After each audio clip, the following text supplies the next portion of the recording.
are probably the best placed person, more so than even me, to tell us about the exhaust. So on here at the moment, we've got Capristo level 2, rear silencer. We've put the original cats back in. And you've actually also run a couple of other systems as well. So kind of where does this sit in the hierarchy of what else you've had on the car? Well, it's the one that's still on the car. Good point. So I've had this car not that long, but I've had maybe 3 or 4 355s over the years. Sure. I've tried quite a few different exhausts, and you've been very patient on the phone. That's what I'm here for, man. Yeah, I mean, I don't envy you, actually. It's the same old questions regurgitated time and time again by different customers. And it's a very difficult job to really describe, because one person's view of something is totally different to another's. Totally, it's so subjective. Yeah, right. so like really until you have it on the car, there's that element of an unknown, no matter how good, quite honestly, you do in terms of your description. And I've had a Tubi on here, which I've taken off. That wasn't for me. I know people like them. It was quite droney, quite kind of bassy. And I had a Larini, which just felt like noise. Sure. I really didn't think that was anything to write home about, to be honest with you. And then obviously the Capristo, which is kind of the go-to. Yeah, it's kind of becoming the gold standard. Yeah, I was a little bit put off by the idea of everyone talks about like kind of F1 scream, as if that's the sort of, the end goal, the kind of nirvana. And I don't really want that. I just want something to kind of accentuate the factory sound, if you like, to bring out the best of the engine. Completely. To allow the car to sound as if the EU sort of bots hadn't got hold of it and put a load of sound deadening in there.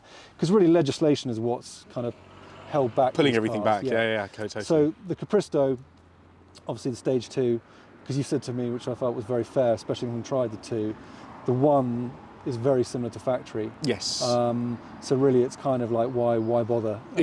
Unless your rear silence is, done for, you need a new one. Yeah.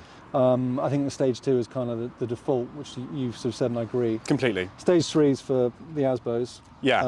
I'd quite like to try it actually one day. But also, I mean, this is the thing that's really complicated. And to me, I didn't know this until very recently, is when we're talking about levels 1, 2, and 3, so there's 2 channels in there. There's the loud channel and there's the quiet channel. The level actually describes the volume of the quiet channel. So level 1 means that it's very, very quiet when the valves are closed. When the valves are open, it is, X noise. But that volume there for the loud one is the same on all of them. Yeah. So when you have a level 3, the quiet channel and the loud channel are exactly the same at all times. What that means is when you're cruising at like 10 miles an hour, have got full bore sound coming out the back. Right. So it's pretty Asbo and unlivable, to be totally honest. So probably don't recommend it. I mean, the thing is, like, the 355 has such a complex and weird exhaust, which is totally unique to it, that it actually makes getting your head around what you need to do to get it to do certain things very, very different, because the valve architecture is not in the rear silencer, it's actually in the cats. Right. And when the valves open, you're then bypassing the cats completely, and it's very, very complicated. But the long and short of it is, I think that, we've gone for a bit of a blast in this already. It sounds so good. Yeah. I mean, we've been out in 812s and Piste Spiders and whatever. This is automotive nirvana. Like, this really is it. Yeah. And then the other thing is, as I was saying to you just off camera, that you can pedal, which is really nice, to be in a car that is on the limit and feel really comfortable with the person who's driving it. Because, I mean, I'd love to pick your brain about it a little more. You are a relatively experienced racing driver, in fact, and you've done which series again? So Caterhams, I did Caterhams for a number of years, and I did Ginetta G55 Super Cup on the touring car package. Amazing. And then I did Carrera Cup for a number of seasons. Also as a support series to touring cars. Amazing. And I did British GT finally last year. And what were you in for that? What were we in? Yeah. So we're in a GT4 Cayman. Oh, amazing. But I needed to do that because I wanted to qualify for the BRDC. That was something kind of like when I started racing, I didn't really think I could ever do. But I found out that I needed a certain number of podiums, so I did British GT in order to get that kind of final one. And also because it wasn't a chore to do it, I will add that. Good day out. But it was expensive, so I mean, but no, so I finally got that, and I sort of said that would be it for racing, because that was kind of a nice way to finish things. Yeah. But it's funny how after you've done that, you're not really ready to stop. Chasing the dragon, man. Yeah, it is. Yeah, don't start. You have had the most amazing back catalogue of cars, but completely divorced from the values that they now have. Yeah. So we're talking stuff like F50s, F40s, Carrera GTs, all of this stuff that is now like unobtainium. As we were saying, if you want to go and buy an F40 today, it's like 2 million quid. Where I'm going to get that from, I don't know, but I will, I swear. But of that back catalogue, like, what is the one that you were just like, actually, if I could have one back that I got rid of, that's it? Well, I must admit, I don't think any of them really. That's a great answer. I did try and buy another F40. Fun enough, they've doubled again in value in the last kind of 18 months.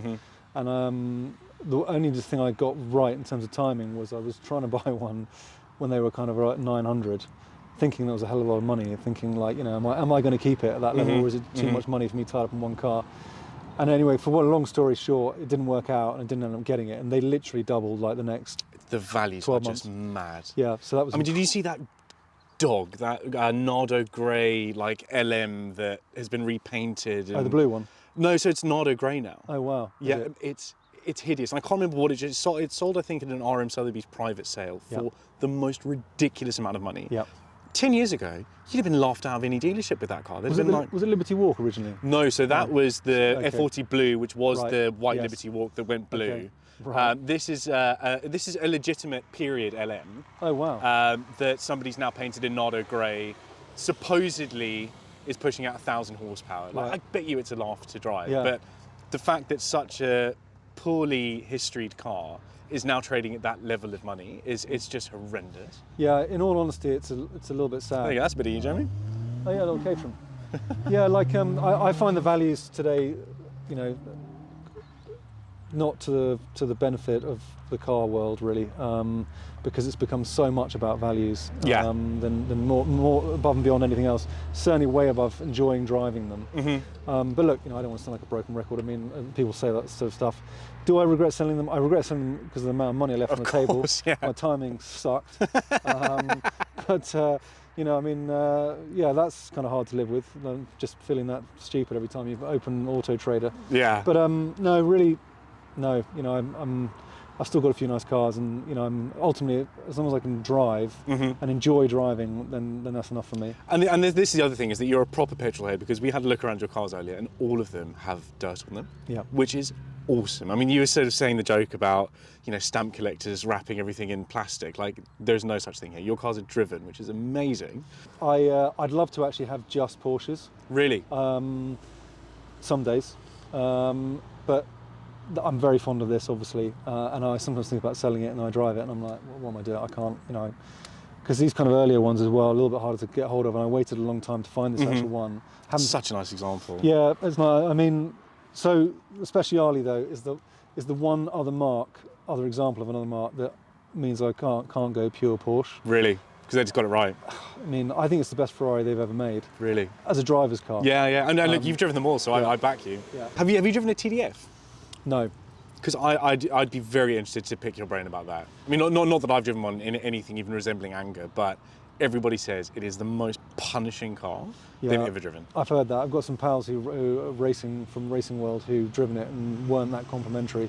Yeah. Because again, it's kind of almost, you know, it's got some of those systems that are a little bit kind of invasive in terms of start to like manipulate the balance of the car. Totally, so yeah, because you've got the rear wheel steer that kind of compensates and things like that. I mean, I love rear wheel steering, but it needs to be tuned properly, otherwise it just becomes unsettling. Totally. And I think in that car, that's probably the issue. But try telling that to someone who's got their 900 grand garage queen. Yeah, exactly. I think it's the best thing since sliced bread.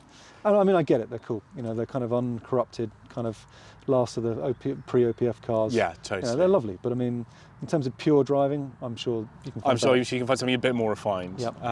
I think we should probably hop in this and take it for a ride, because I want to hear it again. Cool. So let's go do that.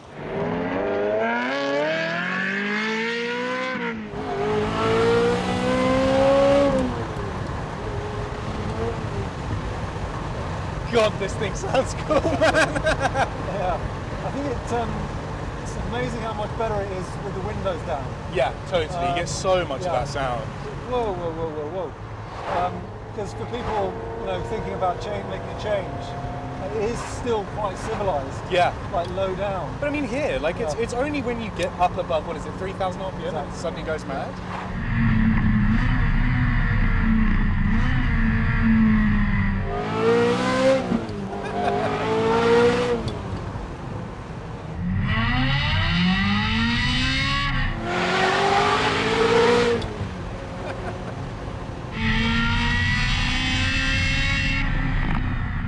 I have to own one of these cars, man. Yeah, they're just good fun, and perfect B-road blaster. Yeah, and they're really rewarding. I mean, there's a lot going on. I mean, it's not necessarily a lot of feedback. It's just, you know, I wouldn't even say it's feedback per se, but it's just like it's got some character. The thing that I'm so impressed about is the suspension. Yeah. It's so usable. Yeah, I mean, you've also got nice thick sidewalls on the tyres. Yeah, so there's a lot of compliance there's there. some natural compliance even in the tyre. Yeah, I mean, so it does make for, I mean, it's definitely on the softer side, like, you know, it's kind of... It could do with a little bit of tightening perhaps, could. but...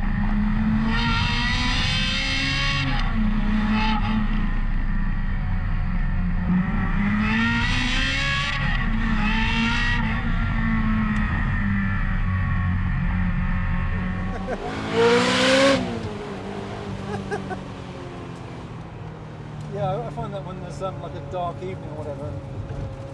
Are the headlights on this any good? They're not. I mean, listen, I can forgive actual efficacy for coolness. Yes. Because they pop up. Yeah, yeah. No, compared to modern lights, they're terrible. But again, that's half the fun, right? But they're half the fun, yeah, exactly. And actually, do you know, it's so nice just to be out in it in the evening. Because obviously you get like the green dials and the Of dials course, yeah. kind of almost like watch-like. They're very pretty. It's also very F50, that area with the green stuff all over it. Yeah, it's sort of an F50 with 2.9 change. Yes.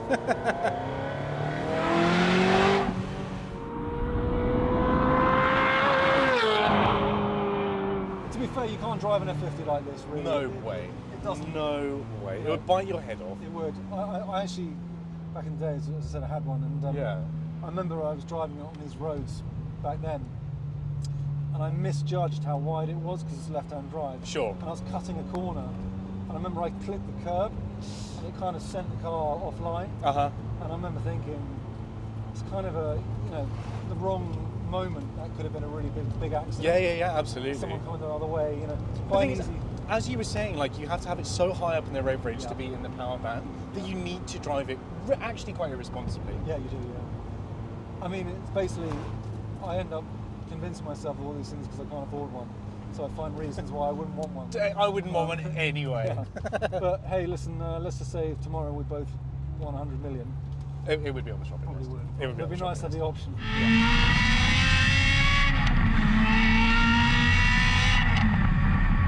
Have you driven an F1 version of one of these? Yeah, I have, yeah. Is it shit? I don't know, I mean, I wouldn't want one. I mean, the manual is the one to have, there's no doubt. Yeah, I mean... So there's such a value disparity between the two now. Yeah, there is. I mean, I feel like... So with a PDK and a manual, that's a little bit more of a... Oh, Yeah, you know, yeah. With a really... So the problem is with the early gearboxes, is they were primitive. They were early incarnations of... Because that they're technology. robotised manuals, right? Yeah. So there's Yeah. a lot going on when gears are changing. Exactly. I feel like it's just something possibly that A, is not as nice to drive by a long stretch, and probably is also more expensive when it goes wrong. Definitely. Some of the bills that people have been sharing about their F1 bills, it's just not fun. Yeah, and also it's just dated tech. Yeah, completely. You know, that's been improved. Like manual gearboxes haven't really been improved for as long as I can remember. No. So they're just kind of manual, and they are like, that's your thing. They're I mean, great. someone like Porsche has just been getting them right for 50 years. Yeah, exactly. But And their gear shifts now are like rifle bolts. Yeah. They're just so accurate. they are. They're amazing.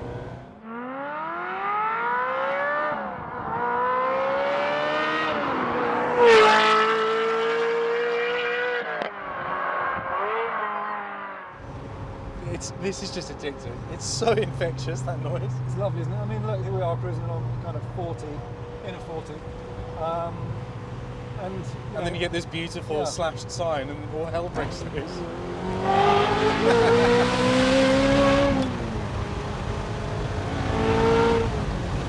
Yeah, there are some very large bumps on this road. Yes. Which is why I'm glad that you know the roads quite well. That definitely helps.